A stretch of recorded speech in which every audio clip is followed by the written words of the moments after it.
বাথরুমে অলটালি বসে গেছে, ফ্লোর বাকি আছে, রুম বসে গেছে, স্কার্টিং বসে গেছে। এটা হচ্ছে কিচেন রুম। তারপর উপরে চাপবে, মার্বেল চাপবে, উপর এক মার্বেল চেপে আর করে এটা স্ট্যান্ডারি করিয়ে দেবো। আর এটা পুরো ওয়ালটালি ভরে যাবে। জানলা হয়ে গেছে দেখো, এটা ডাইনিং হয়ে গেছে, এটা মার্বেল আছে। এটা একটা রুম, স্কার্টিং হয়ে গেছে, জানলা হয়ে গেছে, এটা ফ্লোরও হয়ে গেছে।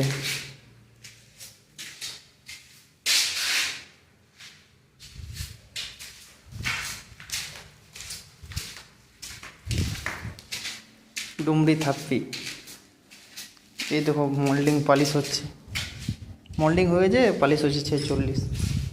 এরপর আবার গ্রাউন্ড ঢুকবে, এই গ্যাপগুলো এই জমাট দেওয়া আছে। এই দেখো জানলা,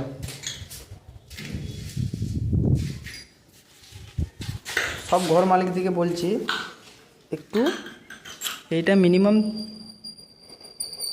2-2.5 ইঞ্চি কিংবা 3 ইঞ্চি গ্যাপ রাখবেন, তাহলে আমাদের মিস্ত্রিদের ভালো হয়। বুঝতে পারলেন তো? কারণ আরে এই সেম সেম হয়ে যায় যদি কম স্পেসটা কম থাকে। আর জানলা সবসময় পুরোটা দেওয়া ভালো লাগে। যেমন এইটা দেখুন,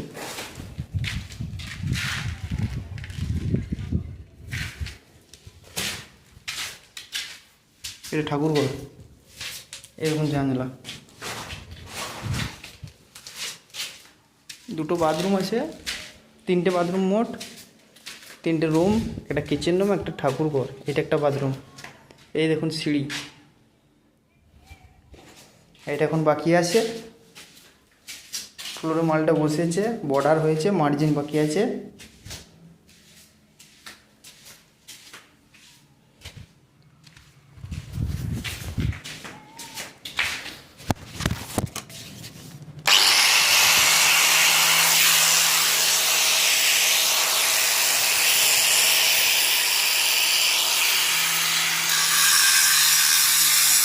এটা পালিশ হচ্ছে,